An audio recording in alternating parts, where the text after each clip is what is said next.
Download aplikasi Tarbiyah Sunnah di handphone Anda. Tersedia di Google Play dan App Store. Bismillahirrahmanirrahim. Assalamualaikum warahmatullahi wabarakatuh. Alhamdulillahilladzi hadana lihadza wa ma kunna linahtadiya laula an hadanallah. Wa ashhadu an la ilaha illallah wahdahu la syarika lah. Wa ashhadu anna Muhammadan abduhu wa rasuluh. Ya ayyuhalladzina amanu taqullaha haqqa tuqatih wa la tamutunna illa wa antum muslimun wa ba'd. Ikhwati fillah, hadirin terutama akhwat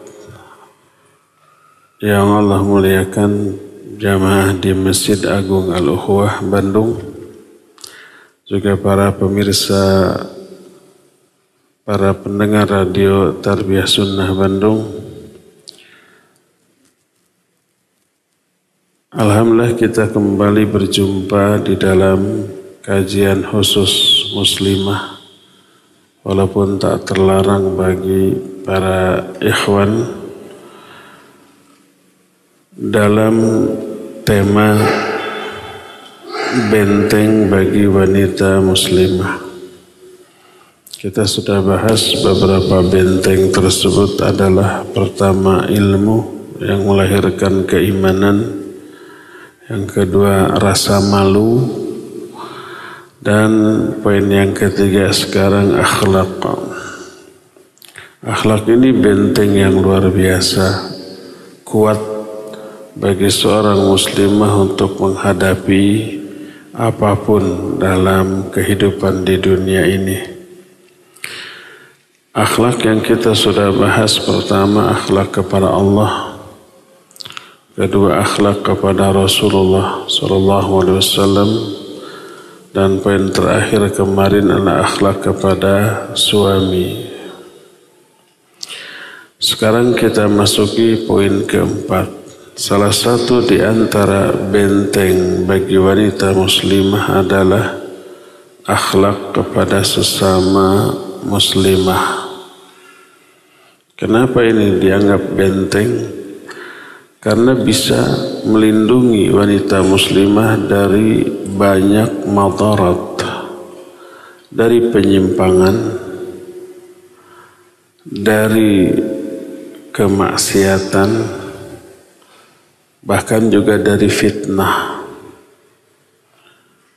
Bagaimana hubungan antara akhlak kepada sama muslimah dengan benteng bagi wanita muslimah dari fitnah? Karena akhlak yang mulia, yang baik,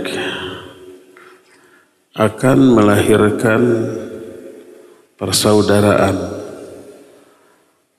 persahabatan yang erat dengan sesama muslimah.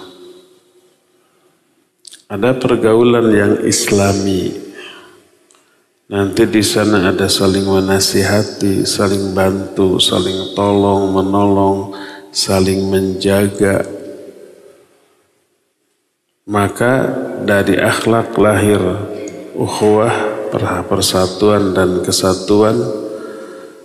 Ukhuwah ini akan melahirkan beberapa aksi saling melindungi, saling menolong, saling mengingatkan, saling menasihati. Dan itu akan menjadi benteng yang luar biasa kuat bagi para muslimah. Berkata Al-Ghazali rahimahullah dalam kitab Ihya Ulumuddin, bagian ini bagian yang dikukuhkan, dikuatkan oleh Imam Al-Maqdisi di dalam kitab Mukhtasar Minhajul Qasidin dalam bab Al-Ulfah wal-Ukhuwah. Beliau menyatakan, i'lam rahimakallah annal ulfah thamratu husnil khuluq. Ketahuilah bahwa persatuan, kesatuan, persaudaraan ini buah dari akhlak yang baik. Lianna husnal khuluq yuthmiru tahaba wa ta'allufa wa tawafuqa. Karena akhlak yang baik itu bisa melahirkan atau membuahkan saling mencintai, saling menyayangi, persatuan dan kesatuan. Jadi akhlak melahirkan persaudaraan, saling mencintai dan menyayangi, akhirnya terjalin persatuan dan kesatuan. Ini akan menjadi benteng ketika sebagian muslimah mengalami kesulitan yang menggerus imannya, dibantu oleh yang lain. Ketika sedih, dihibur oleh yang lain. Ketika kesulitan, diberikan kemudahan. Ketika ada kesalahan atau penyimpangan, dinasihati, diberikan wejangan, dibimbing, ditegur secara baik, dan seterusnya. Jadi tak pelak lagi bahwa akhlak terhadap sesama muslimah merupakan benteng yang kuat dalam menghadapi berbagai macam hal, baik kesulitan termasuk juga fitnah. Apa saja wujud dari akhlak yang baik terhadap sesama muslimah? Pertama, wujud nyata dari akhlak adalah adanya rasa mencintai sesama muslim, sesama muslimah. Karena apa? Karena akhlak ini lahir dari cinta. Cinta kepada siapa? Pertama kepada Allah, kepada Rasulnya, dan kepada sesama mukmin. Maka wujud rasa cinta adalah tunjukkan akhlak. Allah Azza wa Jalla menyatakan bahwa rasa cinta lahir dari iman. Dalam surah Al-Hujurat ayat yang ke-10 Allah berfirman, innamal mu'minuna ikhwah. Hanyalah sesama mukmin itu saudara. Sebagai saudara wajib punya rasa cinta. Karena apa? Karena landasan persaudaraan ini iman. Iman melahirkan rasa cinta. Dan iman ini kunci surga. Makanya tak heran apabila Rasul SAW dalam hadis sahih riwayat Bukhari dan Muslim menyatakan, la tadkhulul jannah hatta tu'minu wa la tu'minu hatta tahabu. Kalian tidak akan bisa masuk surga sebelum beriman, dan kalian tidak bisa dikatakan beriman sebelum saling mencintai. Jadi saling mencintai wujud adanya iman, dan adanya iman syarat mutlak untuk bisa masuk ke dalam surga. Gak ada akhlak, gak ada iman. Gak ada iman, maka gak akan bisa masuk ke dalam surga. Jadi akhlak adalah rasa cinta adalah wujud nyata dari keimanan kepada Allah Subhanahu wa ta'ala.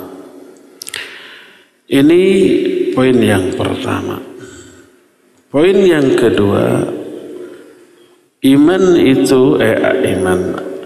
rasa cinta kepada sesama muslim mengakibatkan orang yang dicintai tersebut akan dicintai oleh Allah Azza wa Jalla. Seberapa besar cinta Allah kepada seorang mukmin, salah satunya ditentukan oleh seberapa besar cinta seorang mukmin kepada sesama saudaranya. Bersabda Rasul sallallahu alaihi wasallam dalam hadis sahih riwayat Imam Ibnu Hibban,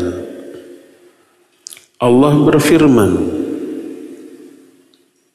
ini hadis qudsi, Kata Allah, haqqat mahabbati lil mutahabina fiyya. Wajib akan memperoleh kecintaanku orang-orang yang saling mencintai karena aku. Jadi orang-orang yang saling mencintai karena Allah pasti akan memperoleh kecintaan Allah. Sebuah hadis yang sahih diriwayatkan oleh Imam Muslim dalam kitab Sahih Muslim. Berkata Rasul sallallahu alaihi wasallam, anna rajulan zara akhan lahu fi qaryatin ukhra fa arsalallahu lahu ala madrajatihi malakan. Ada seseorang yang berkunjung kepada saudaranya di kota lain. Allah utus satu malaikat kepada orang itu. Malaikat ini menjelma sebagai orang biasa. Makanya enggak kaget. Ditanya orang itu, aina turid, mau kemana kamu? Dia menjawab, uridu an azuru akhi fulanan fil qaryatil ukhra. Aku ingin berkunjung ke saudaraku di kota lain. Ditanya oleh malaikat, halaka alaihi min ni'matin tarubbuha, apakah engkau memiliki nikmat yang ingin engkau ambil, engkau kembangkan dari orang itu, artinya ingin meraih keuntungan dunia dengan kunjungan ini? Dijawab, la, tidak.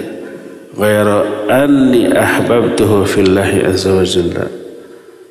Selain aku kunjungan kepada dia karena aku cinta kepada dia karena Allah. Jadi rasa cinta ini yang mendorong dia untuk berkunjung, bukan karena motif duniawi, bukan karena ingin disuguhan, bukan karena ingin diongkosan, bukan karena ingin diberi sebagian dari hartanya, bukan, tapi betul-betul karena Allah. Maka malaikat ini berkata, fa inni rasulullahi ilaik liyukhbiraka bi anna Allah yuhibbuka lihubbika iyyahu. Sesungguhnya aku adalah utusan Allah kepadamu untuk mengabarkan kepadamu bahwa Allah mencintai kamu karena kecintaan kamu kepada saudaramu. Jadi Allah cinta kepada dia, penyebabnya adalah karena orang itu mencintai saudaranya karena Allah Subhanahu wa ta'ala. Berkata Imam An-Nawawi rahimahullah dalam kitab Syarah Sahih Muslim ketika menerangkan hadis ini, fihi fadlul mahabbati fillah wa annaha sababun li hubbillah. Di dalam hadis ini terkandung penjelasan tentang keutamaan mencintai sesama saudara karena Allah dan menjadi penyebab Allah mencintai orang tersebut.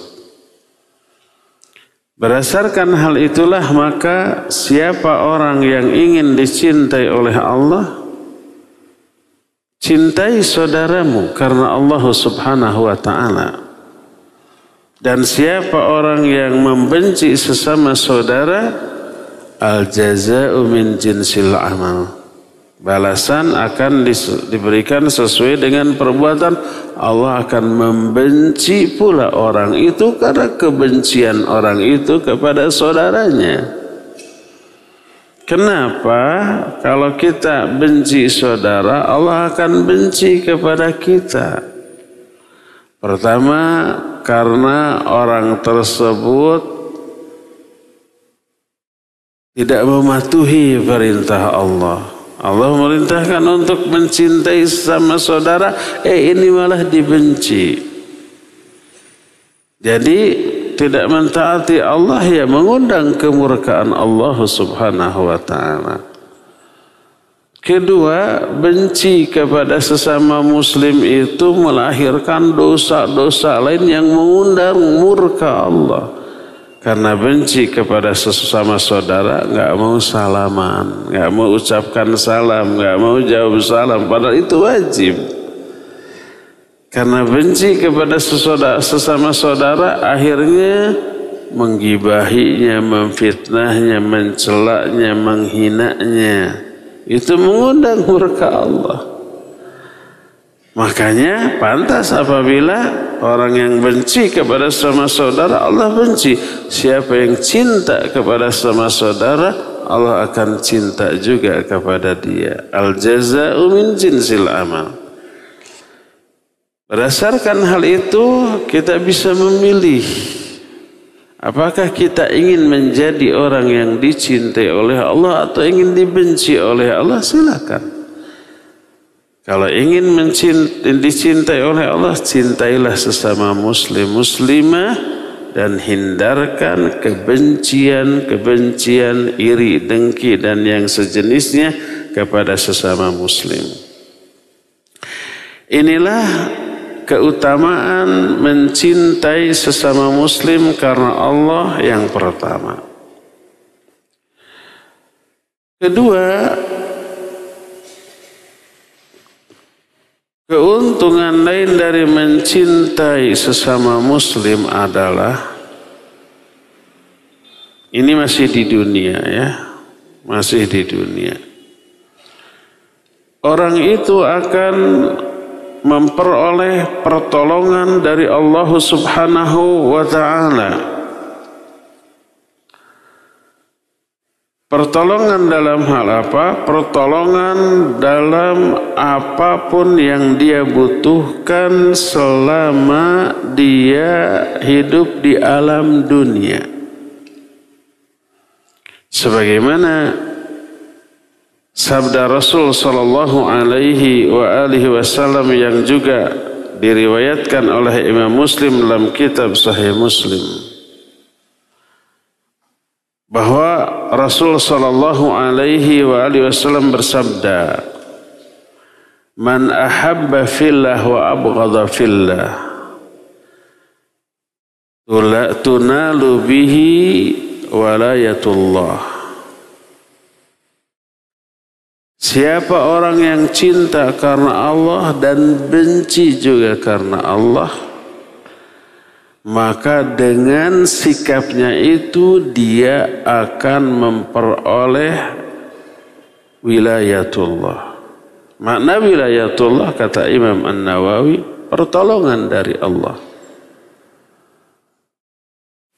Yang dimaksud cinta karena Allah dan benci karena Allah adalah mencintai apapun dan siapapun yang Allah cintai, baik orang ataupun waktu ataupun tempat ataupun amalan.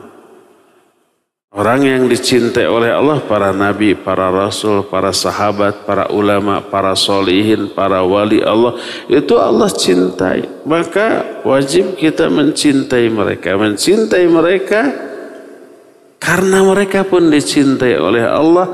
Maka mencintai mereka berarti cinta karena Allah. Juga mencintai waktu, contohnya Lailatul Qadar, contohnya Ramadan. Dan para ulama, para solihin mencintai waktu malam. Kenapa? Karena tibanya waktu malam memberikan kebahagiaan kepada mereka. Bahagianya apa? Mereka bisa bermunajat, bertaqarrub, bangun di sepertiga akhir malam untuk bersujud kepada Allah Azza wa Jalla. Maka waktu malam adalah waktu yang paling mereka cintai. Di sepertiga akhir malam itu Allah turun ke langit dunia lalu menantang, siapa yang minta ampun kepadaku di saat ini akan aku ampuni, siapa yang berdoa akan aku kabulkan, siapa yang meminta akan aku berikan. Kan begitu. Itu mencintai karena Allah. Cinta waktu-waktu yang Allah cintai. Cinta terhadap tempat-tempat yang Allah cintai. Semua rumah Allah, masjid Allah cintai. Apalagi Masjidil Haram, Masjid Nabawi, Masjidil Aqsa. Termasuk amalan seluruh iman dan amal soleh Allah cintai. Dan cintai semua itu baik orang, tempat, waktu, amalan berarti cinta karena Allah. Membenci karena Allah artinya membenci siapapun dan apapun yang Allah benci, baik orang. Allah membenci orang-orang musyrik, orang-orang kafir, orang-orang yang menyimpang, orang-orang yang durhaka. Allah membenci beberapa tempat tertentu, membenci tempat-tempat maksiat. Allah membenci juga amal-amal tertentu, amal kufur, amal syirik, amal bid'ah, amal maksiat, amal yang menyimpang, itu Allah benci. Membenci semua itu berarti benci karena Allah. Nah, siapa orang yang membenci karena Allah dan cinta karena Allah? Salah satu bentuk cinta karena itu mencintai sesama muslim yang memang wajib, Allah wajibkan untuk kita cintai, maka Allah akan memberikan pertolongannya kepada orang tersebut. Di mana pertolongannya? Tidak hanya di dunia, sampai ke akhirat nanti. Kalau di dunia ya jelas Allah mudahkan setiap kesulitannya.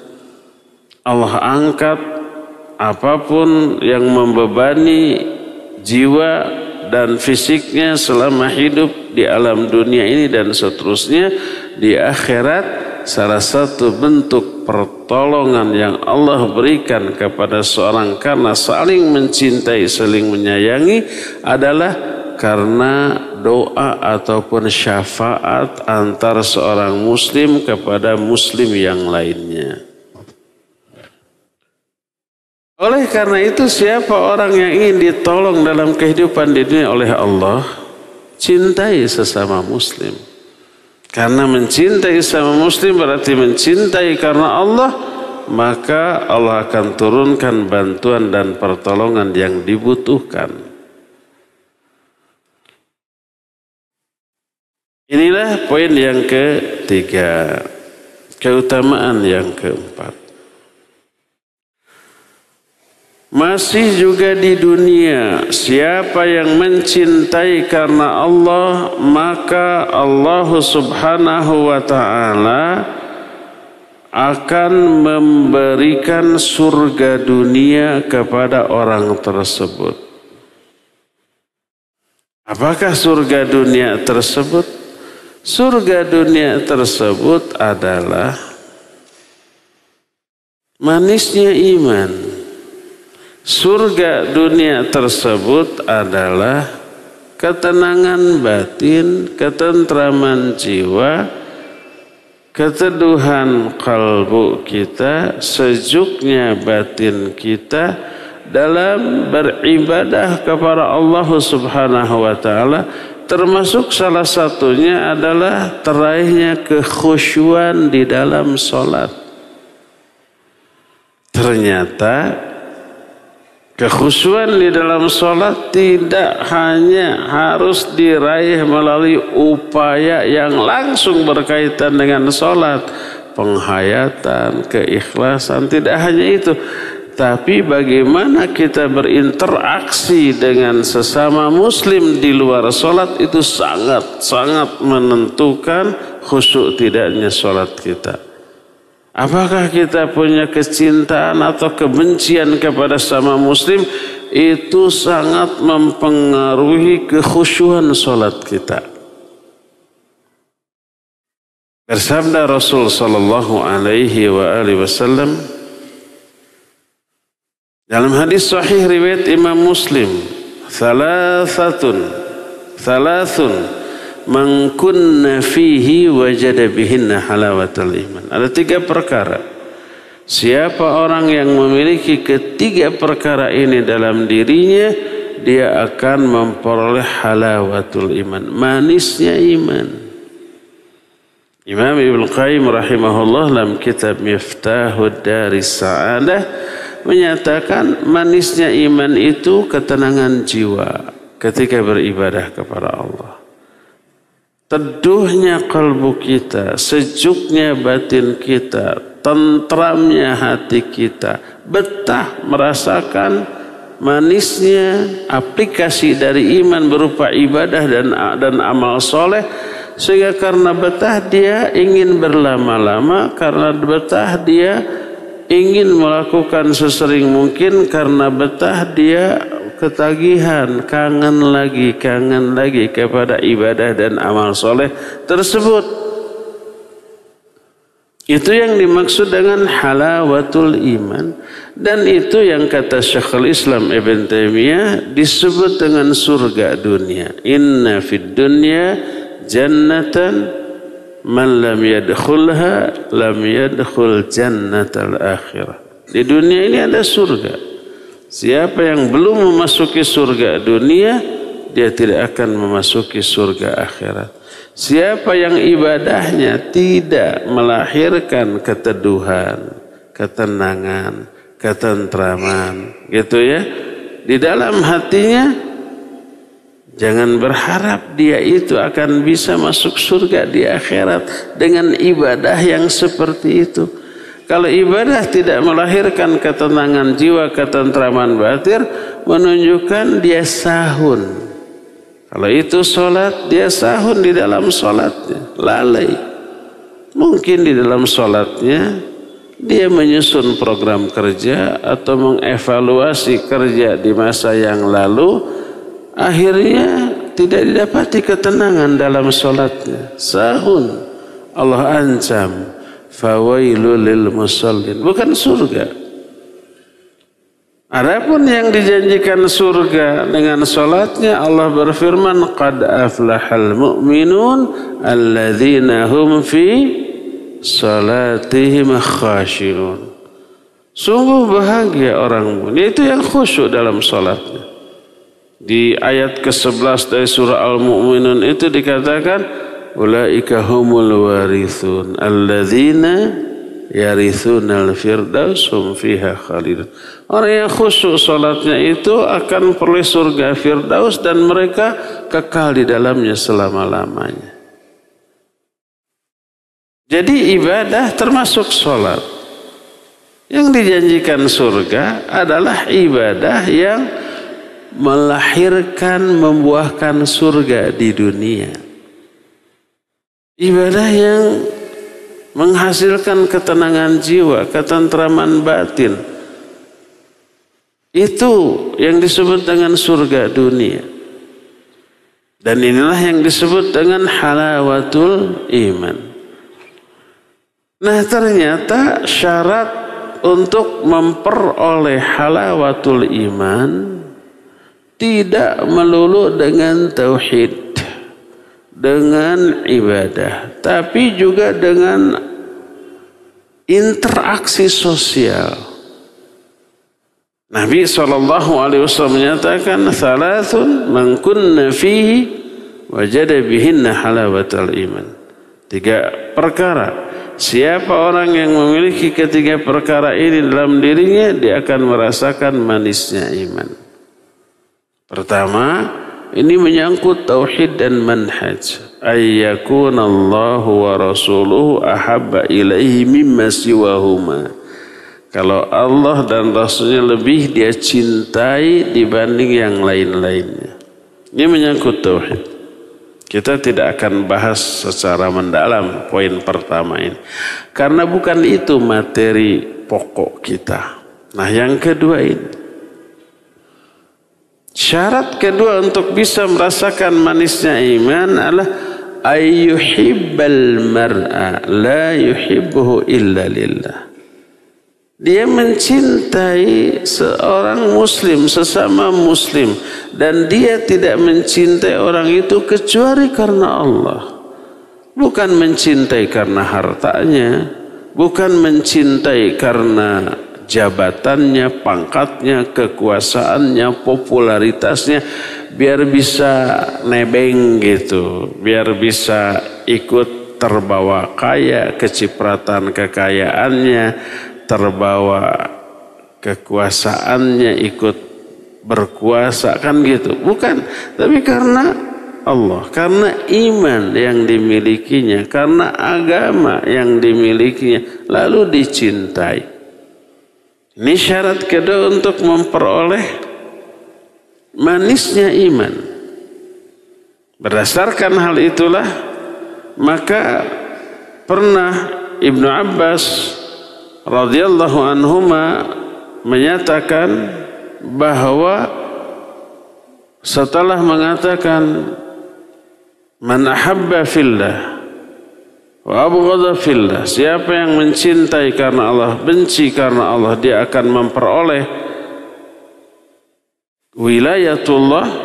Lalu beliau menyatakan walam yajid amdun halawatal iman hatta yakuna kadzalik. Seseorang tidak akan bisa memperoleh manisnya iman sebelum melakukan hal itu, sebelum memiliki cinta karena Allah, benci karena Allah. Faqad shara muakhatun nas. Dan sekarang ini persaudaraan, persahabatan di kalangan manusia telah berubah karena kepentingan dunia. Orang bersahabat karena memiliki kepentingan yang sama dari kepentingan-kepentingan dunia. Memiliki visi dan misi yang sama tentang masalah kepentingan politik, kepentingan ekonomi, kepentingan sosial, kepentingan macam-macam kepentingan dunia sama dalam hal itu, lalu bersatu, lalu bersahabat, lalu bersaudara. Persaudaraan yang diikat karena kepentingan dunia akan berubah menjadi musuh. Baik di dunia ini, minimalnya di akhirat. Maksimalnya dunia dan akhirat. Ada nggak dua sahabat yang tadinya bersahabat kemudian berubah menjadi musuh karena ada benturan kepentingan dalam masalah dunia? Bersahabat, dua sahabat bisnis bareng, ada clash, bermusuhan. Ada sahabat memiliki visi dan misi yang sama di bidang politik gitu ya, bareng. Ternyata kepentingan politiknya berubah, berbeda, jadi musuh. Banyak yang seperti masih di dunia. Kalau tuh di dunia sampai akhir hayat bersahabat, di akhirat berubah menjadi musuh. Kenapa? Karena ketika persahabatan, persaudaraan, pertemanan diikat oleh kepentingan dunia, maka ketika salah satunya terjerumus ke dalam dosa, maksiat, kesalahan, kawannya ini segan untuk menegurnya, ya enggak? Kalau menegur bisa pecah ini persaudaraan, persahabatan. Akhirnya dibiarkan, akhirnya ikut. Kalau toh berani, kamu jangan gitulah. Akhirnya nggak enak, akhirnya bisa pecah, akhirnya bisa saling benci. Kalau toh terus, ikut minum bareng, ikut minum mabok ya, ngedrag ikut ngedrag, ke tempat hiburan ikut, jangan dilarang gitu. Di akhirat akan berubah menjadi musuh. Nanti orang ini terkena azab. Dia menyalahkan temannya. Kamu kenapa tidak ingatkan saya? Kata temannya, karena kamu kalau diingatkan ngambek gitu. Makanya saya wogah. Akhirnya dibiarkan, malah ikut demi persaudaraan. Berubah menjadi musuh. Allah berfirman dalam Al-Quran, Al-akhillau yawma idhin ba'duhum li ba'din adu illal muttaqin. Semua persaudaraan pada hari kiamat akan berubah menjadi permusuhan. kecuali orang-orang yang bertakwa. Kalau persaudaraannya di dunia didasari oleh takwa, pasti hanya dalam kebaikan. Lihat saudaranya umpamanya menyimpang, diingatkan dengan sebaik-baik cara.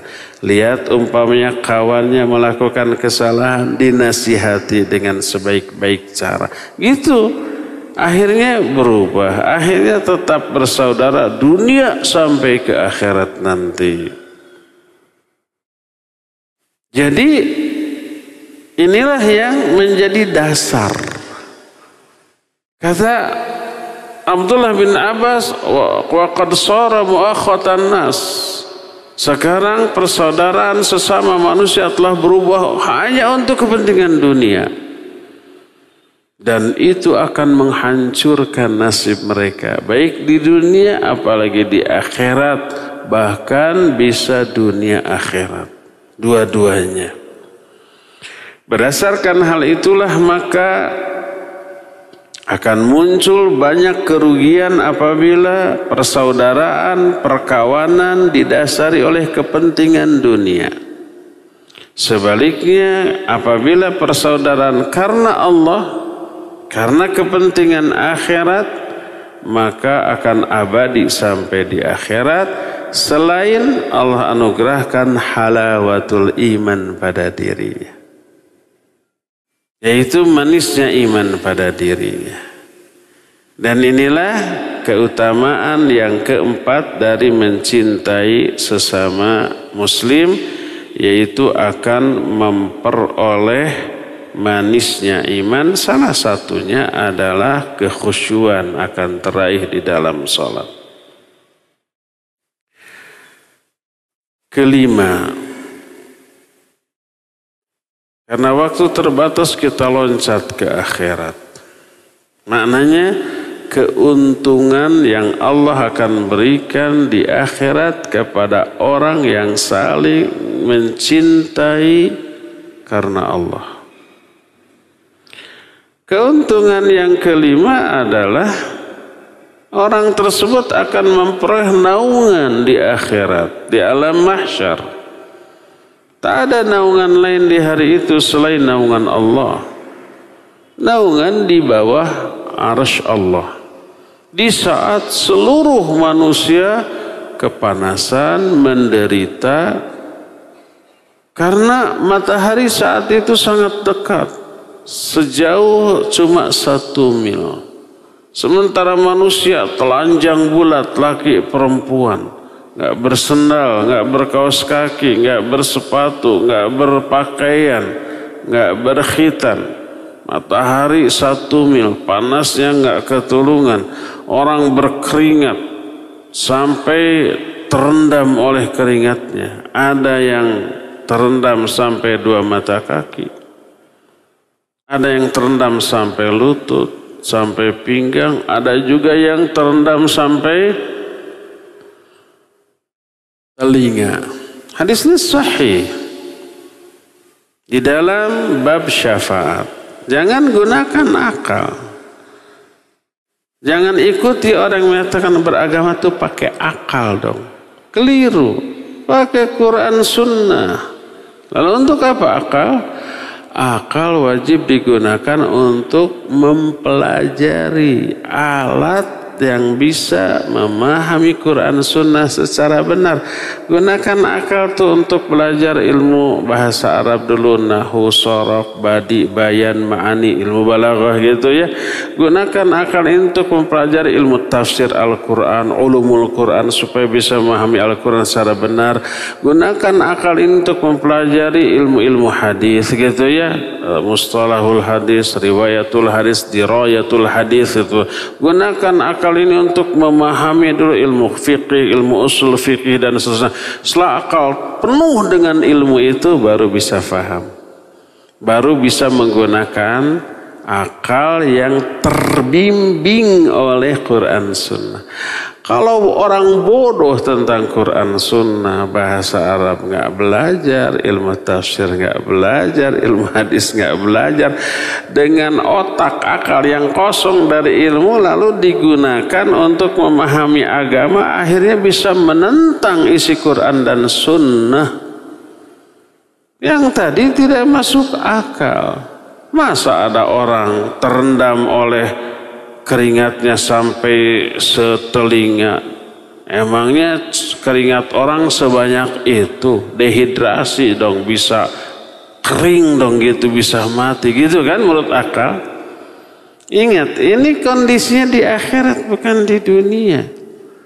Hukum alam yang Allah terapkan di alam ini berbeda dengan hukum ketetapan yang Allah berlakukan di akhirat. Akal hanya bisa menjangkau apa yang ada di dunia, itu pun tidak semuanya.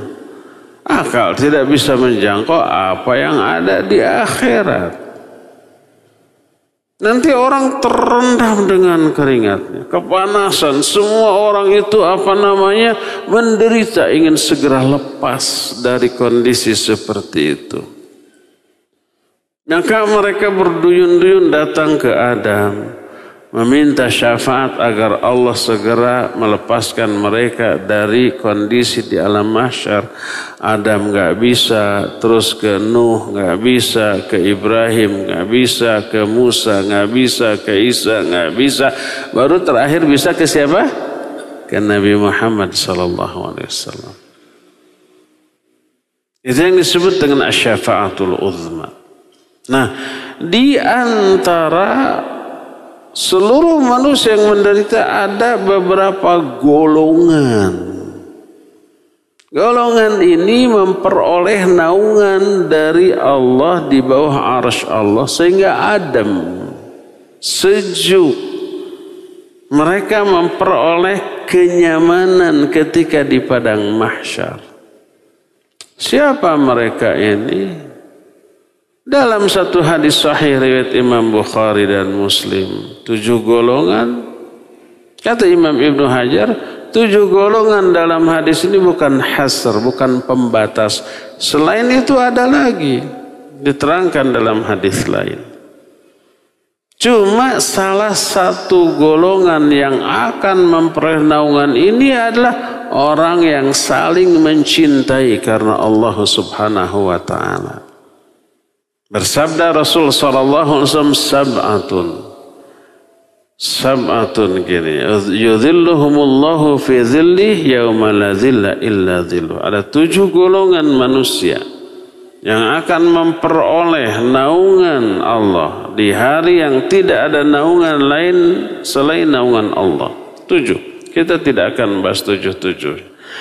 Salah satu di antara 7 itu adalah ar-rajulani tahaba fillah ijtama'a alaihi wa iftaraqa alaihi. 2 orang laki-laki, boleh juga 2 orang wanita, yang saling mencintai karena Allah. Mereka berkumpul karena Allah, berpisah juga karena Allah Subhanahu wa ta'ala. Nah, ini orang yang saling mencintai, laki-laki dengan laki-laki, wanita dengan wanita, dan cintanya bukan cinta syahwat tapi cinta imani. Bukan ini dalil yang melegitimasi LGBT, bukan. Ini ada hadisnya 2 laki-laki yang saling mencintai. Itu dalil bolehnya mencintai sesama jenis. Keliru. Jangan fahami hadis dengan otak mesum yang kotor. Fahami dengan ilmu yang memadai. Merujuk ke penjelasan para ulama. Kalau difahami begitu jadi bertolak belakang dengan ayat dan hadis yang mengharamkan hubungan saja sama jenis.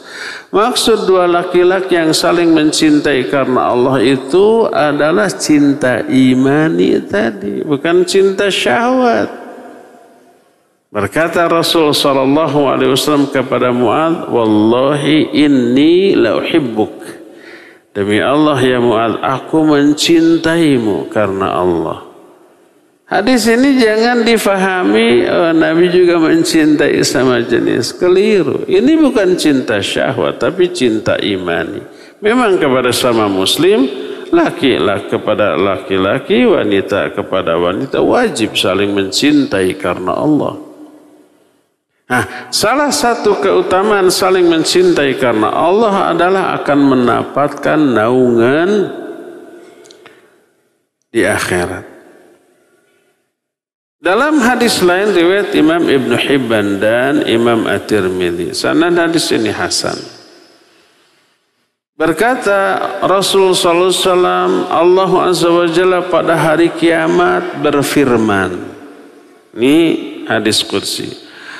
Ainal mutahabuna fiyya al-yawma udhilluhum yawma al-yawma udhilluhum fi dhilli la dhilla illa dhilli. Kata Allah pada hari kiamat, mana orang-orang yang dahulu ketika di dunia saling mencintai karena aku. Pada hari ini aku akan naungi dia di bawah naunganku yang tidak ada naungan lain selain naunganku. Ini keuntungan di akhirat bagi orang-orang yang saling mencintai karena Allah Subhanahu wa taala. Itu yang kelima apa keenam? Kelima. Keenam, masih di akhirat. Orang yang saling mencintai karena Allah, Allah istimewakan. Dalam bentuk apa? Dalam bentuk diberi, salah satu hadis menyatakan kursi, di hadis lain menyatakan mimbar. Fungsi mimbar dengan kursi sama. Tempat apa? Tempat duduk. Kana mimbaru Rasulillah sallallahu alaihi wasallam 3 darajat. Qama fi tsaniyah wa qa'ada 'ala tsalitsah. Mimbar Rasul sallallahu alaihi wasallam itu 3 tingkat, 3 tangga. Beliau suka berdiri untuk khutbah di tangga yang kedua dan duduk di tangga yang ketiga. Itu mimbar yang sesuai dengan sunnah. Kalau ini bukan mimbar, ini podium. Jadi naik 1 tingkat, 2 tingkat. Berdiri di sana khutbah. Kalau duduk di tingkat ketiga. Mimbar itu tempat duduk. Makanya dikatakan kemudian waso'ada alal mimbar. Lalu Nabi SAW naik ke atas mimbar. Kenapa naik? Ya karena memang 3 tangga. Naik 2 tangga, berdiri dan duduk di tangga yang ketiga. Mimbar itu tempat duduk. Kursi juga tempat duduk. Di akhirat Allah sediakan kursi atau mimbar bercahaya. Untuk siapa? Untuk manusia yang spesial. Bersabda Nabi SAW, tunsabu li ta'ifati minan nas qarasiyu haulal arsh yaumal qiyamah. Akan disiapkan beberapa buah kursi di sekeliling arsy pada hari kiamat. Dalam riwayat lain, manabir min nur, mimbar-mimbar yang bercahaya. Alaiha qaumun. Di atas mimbar atau di atas kursi itu ditempati oleh satu kaum. Wujuhuhum nurun kal qamari lailatul badr. Wajah mereka bercahaya seperti bulan pada malam purnama, menunjukkan kesumringahan, kepuasan, kebahagiaan, bercahaya, sumringah. Walibasuhum nurun, pakaian mereka pun bercahaya. Laisu bil anbiya wala syuhada, mereka bukan para nabi juga bukan para syuhada. Yaqbituhumun nabiyuna wasyuhada wasolin, tapi para nabi, para syuhada, para solihin merasa kabita, tergiur oleh kedudukan mereka. Saking istimewanya tuh. Ditanya oleh para sahabat, man haula'i ya Rasulullah, sifhum lana ya Rasulullah. Siapa mereka itu wahai Rasulullah? Terangkan sifat-sifat mereka kepada kami. Sahabat itu sangat antusias, ingin memperoleh keistimewaan itu, makanya nanya kriterianya apa.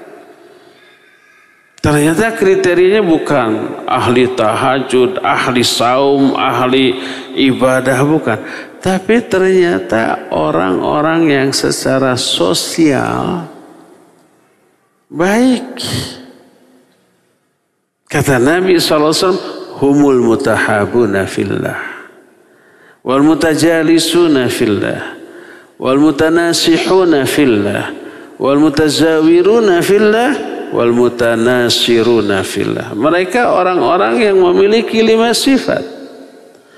Kelima-limanya merupakan amalan sosial. Interaksi mereka yang super bagus kepada sesama manusia. Kata Nabi SAW, mereka yang memperoleh kursi atau mimbar yang istimewa tersebut adalah mereka orang-orang yang saling mencintai karena Allah, saling bermajlis karena Allah, saling menasihati karena Allah, saling mengunjungi karena Allah, dan saling menolong karena Allah Subhanahu wa ta'ala. Ternyata saling mencintai itu sebuah amalan yang super istimewa di dunia.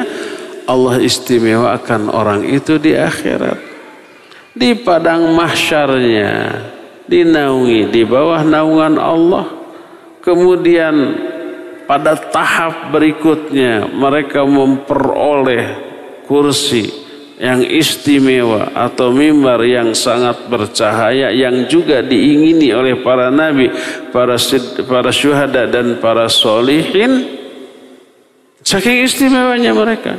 Dan ketika hisab mereka masih memperoleh keuntungan dari saling mencintai itu dengan memperoleh syafaat dari sesama mereka. Guru memberi syafaat ke murid-murid ke guru, ya. Orang tua ke anak, anak ke orang tua, seseorang ke adiknya atau ke kakaknya, seseorang ke sahabat-sahabatnya. Itu akibat apa? Saling mencintai karena Allah masih ketika di alam dunia. Inilah wujud akhlak yang pertama terhadap sama muslim, cintai dan jangan sampai dibenci. Tentang membenci sama muslim nanti ada pembahasan khusus. Inilah wujud pertama akhlak kepada sama muslim, yaitu saling mencintai. Wujud kedua, akhlak yang mulia harus diwujudkan pertama dalam bentuk mencintai. Wujud yang kedua dari akhlak mulia adalah, kita bahas bulan depan karena sekarang sudah habis waktunya untuk menjelaskan. Kita tinggal punya sisa waktu untuk bertanya jawab. Dipersilakan untuk mengajukan pertanyaan. Wassallallahu ala nabiyina Muhammadin wa ala alihi wa ashabihi wasallam. Pertanyaan pertama. Pak Ustadz mau tanya contoh membenci karena Allah. Tadi sudah dijelaskan. Membenci karena Allah adalah membenci siapapun dan apapun yang Allah benci. Mencintai, membenci orang kafir, orang musyrik, orang munafik kayak gitu ya. Mencintai perbuatan-perbuatan yang Allah, membenci perbuatan yang Allah benci. Seperti apa? Seperti perbuatan syirik, perbuatan kufur, nifak, bid'ah, maksiat dibenci oleh Allah, wajib kita benci. Membenci tempat-tempat maksiat itu artinya benci karena Allah. Jangan sampai oleh Allah dibenci, oleh kita dicintai. Jangan sampai begitu tuh. Ada orang baik banget, tapi musyrik atau agamanya bukan Islam, pasti menyembahnya bukan kepada Allah. Lalu kita cintai karena kebaikannya. Baik dalam satu sisi, secara sosial baik. Tetapi kepada Allah super buruk.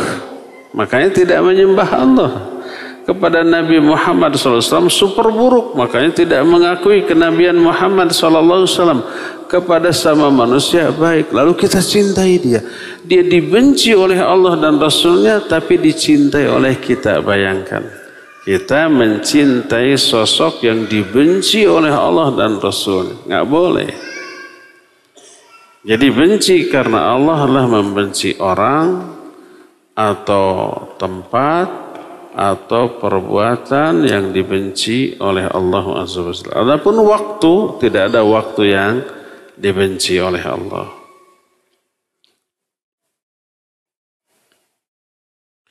Ustaz, bolehkah ana mengunjungi anak yang mondok dan mengunjungi orang tua dengan jarak lebih kurang 2-3 jam perjalanan dengan mengendari kendaraan pribadi atau umum tapi tanpa mahram? Ini ibu-ibu ya.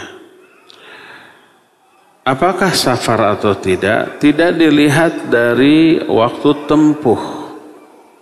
Kadang waktu tempuh cuma 20 menit tapi sudah safar. Seperti Bandung Jakarta sudah safar. Dengan pesawat cuma 20 menit sampai. Tapi umpamanya masih satu desa atau satu kota, dari ujung ke ujung bisa 3 jam. Umpamanya ya, Bandung Barat, dari mulai Lembang sampai ke Gunung Halu, sok pakai mobil, udah 3 jam, 4 jam itu, 5 jam. Tapi tidak safar, karena masih satu kota. Oleh karena itu safar atau tidaknya tidak dilihat dari jarak tempuh. Tapi kembali ke urf. Kalau kita pergi ke satu kota atau satu tempat, menurut kesepakatan masyarakat di tempat kita, pergi ke tempat itu sudah safar, maka ya terhitung safar.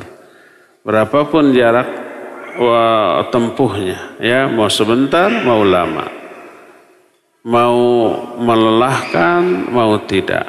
Kadang kita ke Singapura atau ke Kuala Lumpur pakai pesawat cuma 2,5 jam. Begitu naik pesawat tidur, begitu bangun fresh, ya nggak kerasa sudah mendarat. Safar nggak? Safar.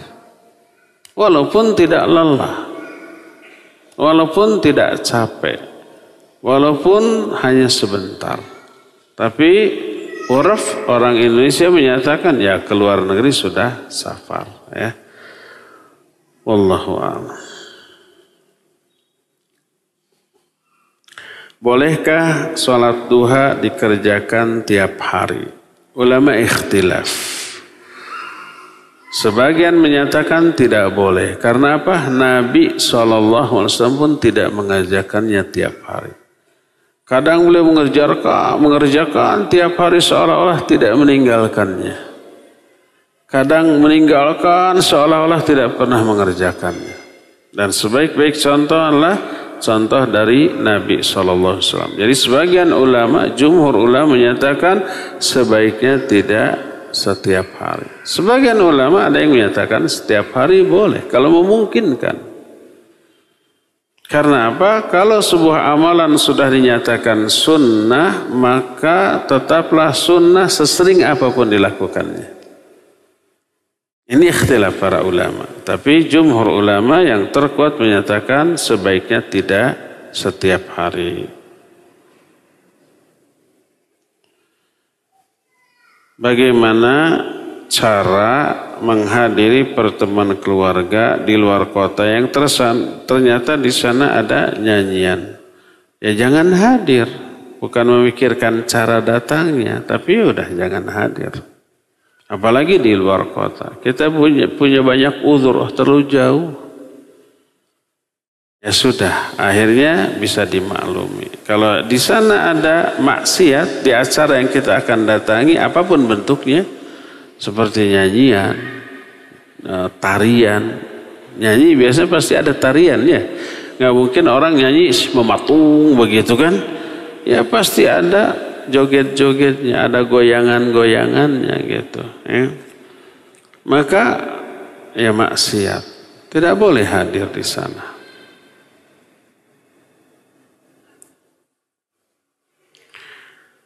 Sejak saya menikah dan punya anak, saya sibuk menjadi ibu rumah tangga dan mengurus anak. Ini tugas sangat mulia dan termulia bagi seorang wanita. Paling terhormat dibanding menjadi pejabat, menteri, apalagi presiden, atau apalagi umpamanya menjadi dirut di sebuah perusahaan. Rumah tangga terbengkalai. Sehingga saya menjadi introvert dan kurang pandai bergaul. Setelah anak-anak saya masuk sekolah, saya berteman dengan para ummahat. Tapi saya cenderung menghindar dan enggan bersosialisasi dengan mereka karena saya takut melakukan kesalahan atau menimbulkan masalah dengan mereka. Apakah boleh seperti itu? Tidak boleh. Bergaulah dengan mereka. Jangan takut melakukan kesalahan. Maksudnya jangan khawatir. Ya, kesalahan memang harus kita takuti, tapi jangan menghalangi kita untuk bergaul, berinteraksi. Ya, kalau toh salah, lalu kita menyadarinya, maka minta maaf atas kesalahan itu, berubah. Apalagi kalau ditegur salah, jangan tersinggung, jangan sakit hati, jangan gengsi, akui alhamdulillah saya salah, terima kasih sudah diingatkan. Seorang sahabat yang mengingatkan kita ketika salah jauh lebih baik daripada sahabat yang selalu menyanjung, memuji kelebihan kita dan berdiam diri terhadap kesalahan kita. Sahabat itu hanya menjerumuskan. Ketika salah tidak ditegur sehingga kita tetap di atas kesalahan. Ketika kita punya kelebihan disanjung, mungkin ujub kita, takabur kita, itu menjerumuskan. Kalau ada sahabat yang menegur kita karena kesalahan kita, pertahankan dia sebagai sahabat karena dia berarti sayang kepada kita, tidak menginginkan kita berada terus-menerus di atas kesalahan. Buka diri, jangan menjadi orang yang introvert, ya. Bergaulah, berinteraksilah karena itu lebih baik. Kata Nabi SAW, al-mu'minu alladhi yukhalitun nas wa yasbiru ala adahum khairun minal mu'mini alladhi la yukhalituhum wa lam yasbir ala adahum. Seorang mukmin yang berinteraksi dengan manusia dan bersabar atas gangguan mereka jauh lebih baik dibanding seorang mukmin yang tidak bergaul dengan sesama manusia dan tidak sabar terhadap gangguan mereka. Ya, tetap interaksi dan sabar, istiqamah di atas kebenaran, sabar terhadap semua masalah yang timbul dan tetap berpegang kepada koridor syar'i ketika berinteraksi.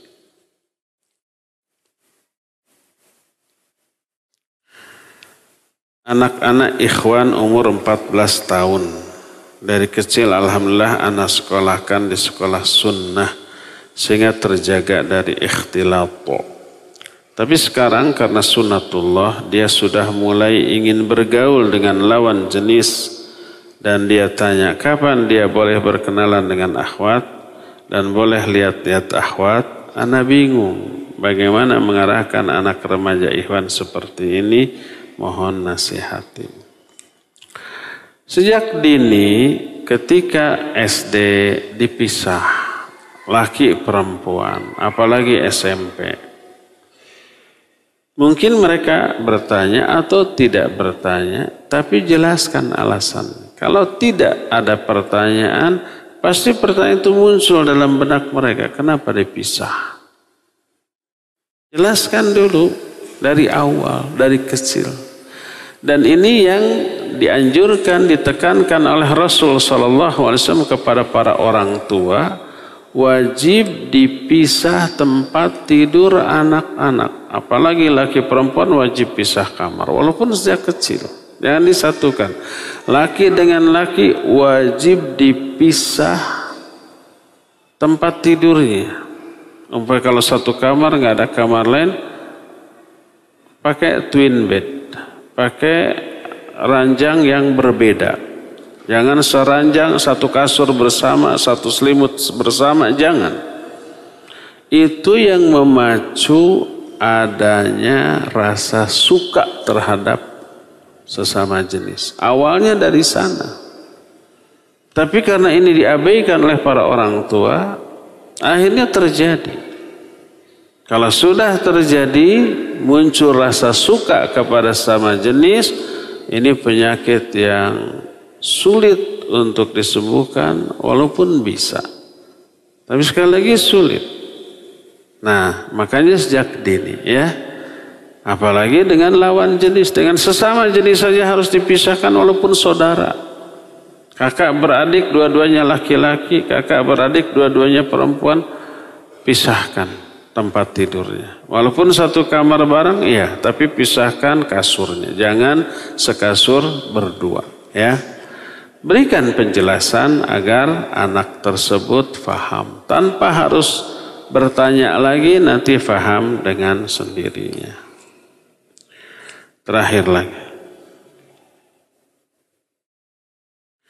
Kita sebagai istri sering sekali mengalami pada saat mau zikir setelah sholat, suami manggil atau anak manggil. Pada saat mau berlama-lama baca Quran, terhalang dengan anak minta atau suami minta dibikinin kopi dan sebagainya. Apakah ini bukti Allah memalingkan kita sebagai istri dari kebaikan dan amal soleh? Tidak. Tapi Allah tunjukkan ke amal soleh yang lebih utama. Zikir ba'da sholat hukumnya sunnah. Berbakti kepada suami hukumnya wajib. Maka mana yang lebih gede pahalanya? Yang lebih gede pahalanya yang wajib. Ketika kita zikir ba'da sholat dapat pahala. Kemudian suami memanggil. Lalu kita kerjakan. Maka pahalanya double. Pertama, pahala yang lebih besar melayani keinginan suami. Kedua, pahala zikir yang biasa kita lakukan tetap dapat. Kalau seorang terbiasa melakukan satu amalan, suatu saat tidak bisa melakukan amalan itu karena ada uzur, maka pahalanya tetap dapat. Wanita biasa sholat fardu 5 waktu, suatu saat haid atau nifas, tidak bisa sholat, tetap pahala sholatnya dapat. Mereka tidak sholat tapi pahala sholatnya dapat. Seseorang biasa saum Senin Kamis, suatu saat nggak bisa karena sakit, karena safar, maka tetap dapat pahala saum Senin Kamisnya. Seseorang terbiasa ada jadwal umpamanya setiap ba'da subuh dan ba'da maghrib sampai isya baca Quran. 1 juz, 2 juz sehari gitu. Atau minimal setengah juz, jadi 1 juz sehari gitu. Rutin terus. Suatu saat tidak bisa karena ada sesuatu. Mungkin safar, mungkin umpamanya dia ada pengajian ba'da subuh atau ba'da maghrib, atau kalau seorang istri disuruh suaminya, maka tetap pahala ngajinya itu dapat. Di samping pahala menuruti suami, ya. Ingat, jangan abaikan pekerjaan rumah tangga di dalam rumah oleh seorang istri dari segi pahala. Pahala nyupir, nyuci piring, nyuci baju, nyapu, beres-beres, masak, itu sebanding dengan pahala jihadnya kaum laki-laki di medan perang. Tapi jihad tanpa resiko mati atau terluka. Kalau jihadnya kaum laki-laki, resiko ditawan, resiko luka, resiko mati. Kalau wanita di dalam rumah tidak. Ada wanita yang terluka karena nyuci piring. Ya ayah kita. Karena leur, prek gitu ya. Si piring pecah kemudian melukai anak. Itu karena nggak hati-hati aja ya. Jadi pahalanya besar seorang wanita. Itulah medan jihad mereka bagi para wanita di dalam kehidupan ini.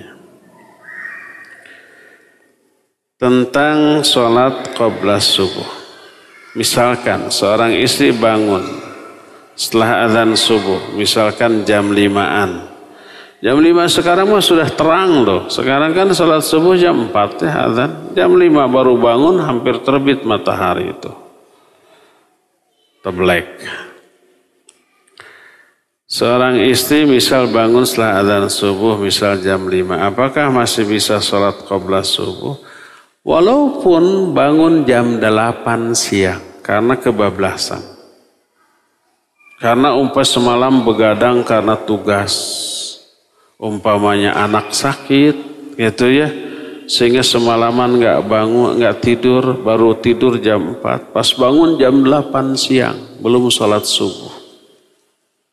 Apakah qabla dulu? Ya qabla dulu, jangan langsung sholat subuh. Salah, bukan qabla, wudu dulu. Kalau langsung qabla nggak sah. Wudu dulu, baru qabla, setelah itu qomat, baru sholat subuh. Karena Rasul SAW juga pernah kebangun kesiangan. Suatu saat Nabi dan para sahabat safar, ketika pulang menuju ke Madinah, mereka kelelahan, kemudian malam itu tidur di jalan. Begitu bangun matahari sudah terik, semuanya. Kesiangan bangun, matahari sudah panas. Lalu Nabi SAW bangun dan para sahabat kemudian berwudu. Lalu beliau melakukan dulu salat sunnah qabla subuh 2 rakaat. Lalu setelah itu qomat dan salat subuh. Jadi walaupun kesiangan, jangankan jam 5, andai jam 8 matahari sudah cukup panas gitu ya untuk berjemur, maka tetap lakukan dulu salat sunnah qabla subuh, baru sholat subuhnya. Ya cukup ya, sampai di sini waktunya sudah cukup. Insyaallah kita berjumpa kembali sebulan yang akan datang. Subhanakallahum bihamdik, asyhadu an la ilaha illa anta, astaghfiruka wa atubu ilaik. Walhamdulillahirabbil alamin. Wassalamualaikum warahmatullahi wabarakatuh.